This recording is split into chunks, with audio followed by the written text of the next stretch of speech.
welcome back to Sourdough MD. Today we're going to be talking about one of my favorite kinds of bread, focaccia. Focaccia is an Italian flatbread that we absolutely love around our house. We've been experimenting with it all week so that you don't have to, and it is so easy. So we hope that you love this recipe and that you love baking with sourdough. The first thing to know is that focaccia is mainly used as a side for almost any Italian dish, or it can be used as great sandwich bread. It is thought to have arisen from the Etruscan Empire, which came from northern Italy between about 900 BC and 27 BC, and it's thought to be the precursor of the modern day pizza. It's delicious, and I hope you like cooking it with us today.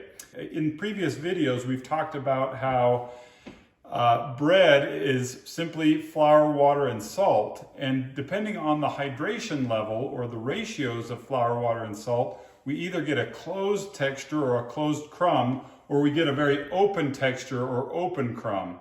This focaccia, just like ciabatta and pizza dough, is a bread that has a very airy or open crumb, and that's what we want to create today.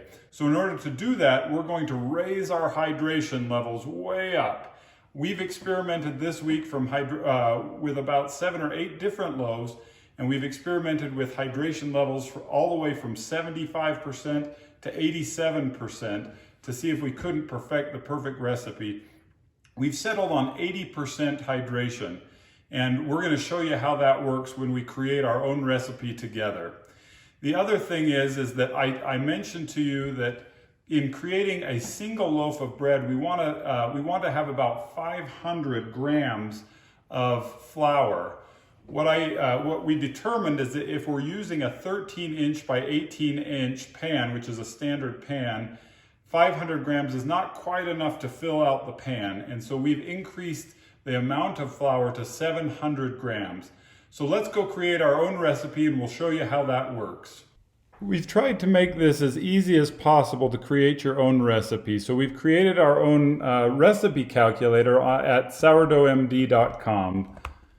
So if we go to sourdoughmd.com and click on the recipe calculator,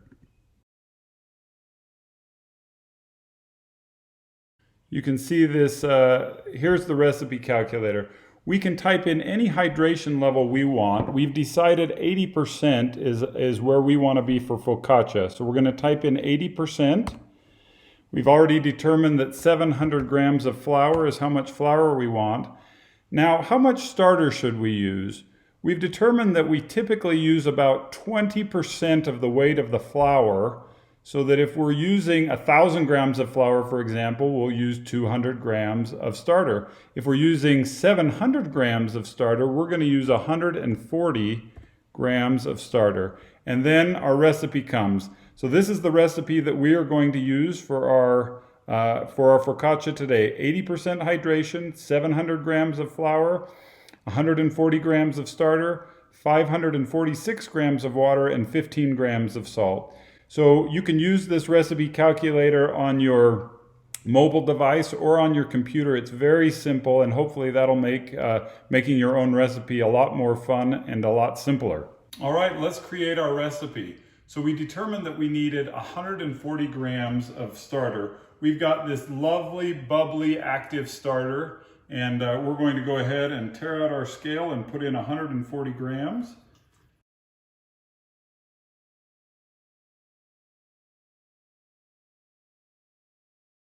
And we've got 140, just perfectly. So the next thing that we're going to do is we're going to go ahead and add our water. We've tested this water. It's 80 degrees Fahrenheit, which is just perfect. We want it somewhere in the neighborhood of 78 to 84 degrees Fahrenheit. So we're going to go ahead and add that. And again, we want 546 grams of water. So we'll tear out our scale.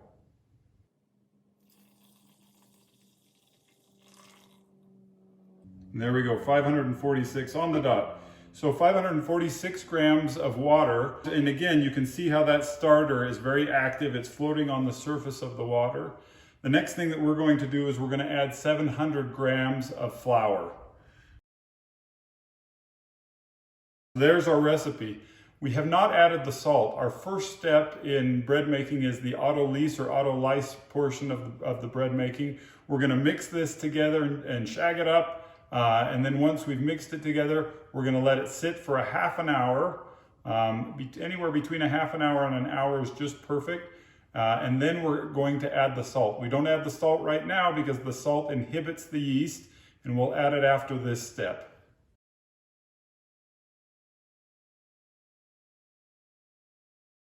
Okay, step number 1 is done. Our Autolyse step is complete. It's been about 30 minutes since we mixed up the flour, water, and starter. Here's what our dough looks like. The next thing we're going to do is add the salt and then mix it together to start step number 2. So what I'm going to do is add 15 grams of salt. Now what I'm going to do, this is such a wet dough because we're using 80% hydration that you don't need a stand mixer. You also don't want to knead this dough because it's too wet. So what you can do is simply mix it up with a spoon or a spatula, get it really, really well mixed. But I am going to use a stand mixer just for ease sake. We're going to mix it for about 2 minutes. After the 2 minutes, we're going to transfer this into this mixing bowl where I'll turn it once or twice. And again, I've sprayed this mixing bowl with a little bit of canola oil. And then stage 2, or our bulk fermentation step, starts, and that's going to take the next 4 hours. So let's get going.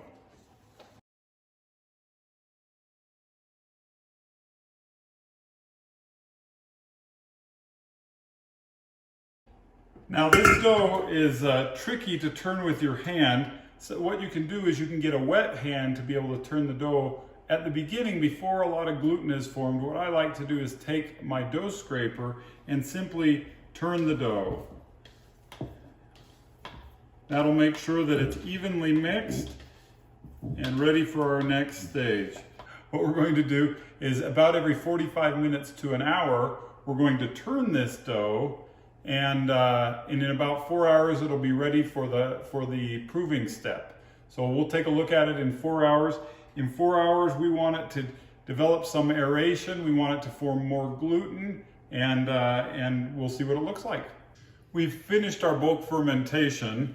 Let's take a look at our dough. So I've been turning the dough about every 45 minutes to an hour. The way that I turn it is by taking, by getting my hand a little bit wet so that the dough doesn't stick, and simply folding the dough.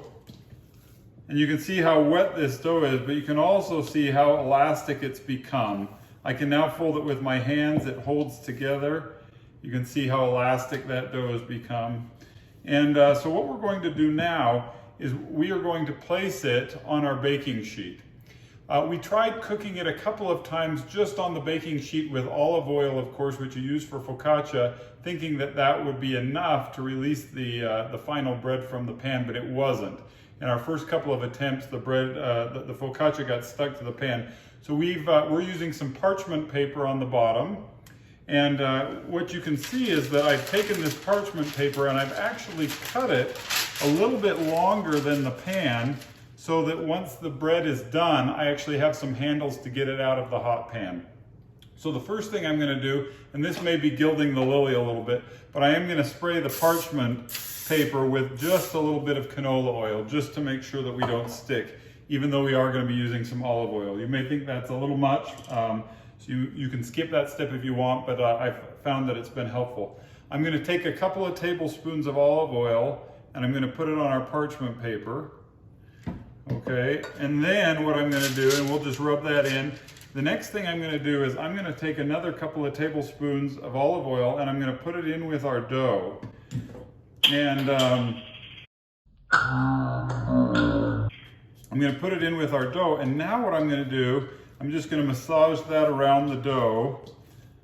And now what I'm going to do is simply drop the dough onto the parchment paper, like so.